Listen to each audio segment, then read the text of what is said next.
Di suatu malam yang dingin, pukul 2 dini hari, seorang pemuda dan ayahnya sedang menunggu pelayan di sebuah rumah makan terpencil yang buka 24 jam. Ayahnya yang sudah tua dan pikun bersikeras untuk pergi keluar dan makan sup. Tidak ingin menghabiskan energi untuk berdebat, sang anak pun mengajaknya pergi. Setidaknya dengan cara ini, ayahnya akan senang dan ia pun menjadi tenang dan tidak diganggu. Pelayan pun mendatangi mereka, menyambut mereka dan bertanya apakah mereka sudah siap untuk memesan. Dan mereka segera memesan makanan. Pelayan merekomendasikan mereka untuk mencoba burgernya. Terbaik di daerah sini katanya, sambil tersenyum.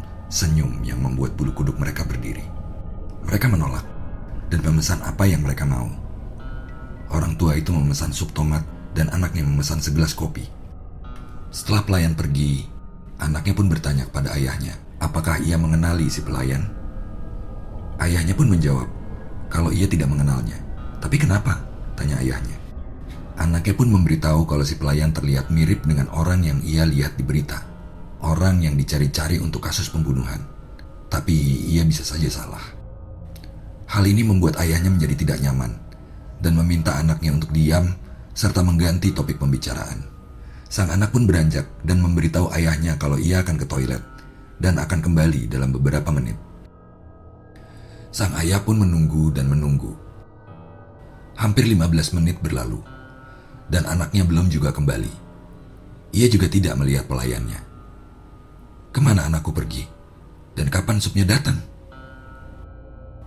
Tidak lama kemudian pelayan pun muncul dengan supnya. Lama juga ya supnya selesai, kata si orang tua.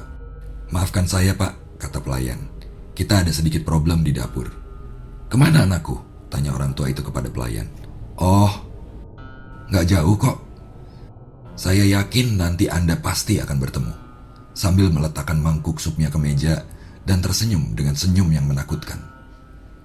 Orang tua itu pun mencoba supnya dan memasukkan sendoknya ke dalam sup. Dan saat ia mengangkatnya, ada sesuatu yang muncul. Kacamata? Apa ini? Pikir orang tua.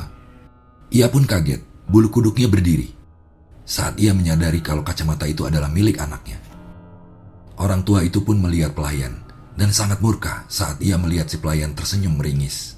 Dipandangnya orang itu, dan ia segera mengambil pisau, berdiri dari duduknya, dan menusuk si pelayan tepat di dada. Pisau itu langsung menancap jantungnya. Darah mengalir kencang ke lantai, dan pelayan itu mati seketika. Pada saat yang sama, anaknya muncul dari dapur dan berteriak, "Oh Tuhan, apa yang Papa lakukan? Itu prank, Pak. Prank. Hanya lelucon."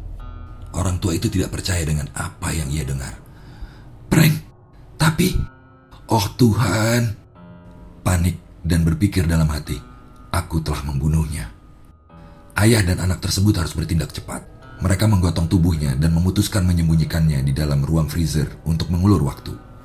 Mereka akan membersihkan lantai dan menghilang, seakan-akan mereka tidak pernah ke sana. Sempurna, pikir mereka. Tidak ada saksi dan tidak ada yang menghalang-halangi mereka. Itu yang mereka pikir, sampai mereka membuka pintu ruang freezer yang menyambut mereka dengan pemandangan yang sangat menyeramkan. Mereka telah mengganggu kakak dari si pelayan yang sedang bekerja keras membuat daging burger daging manusia terbaik di daerahnya yang mereka tidak pernah rasakan.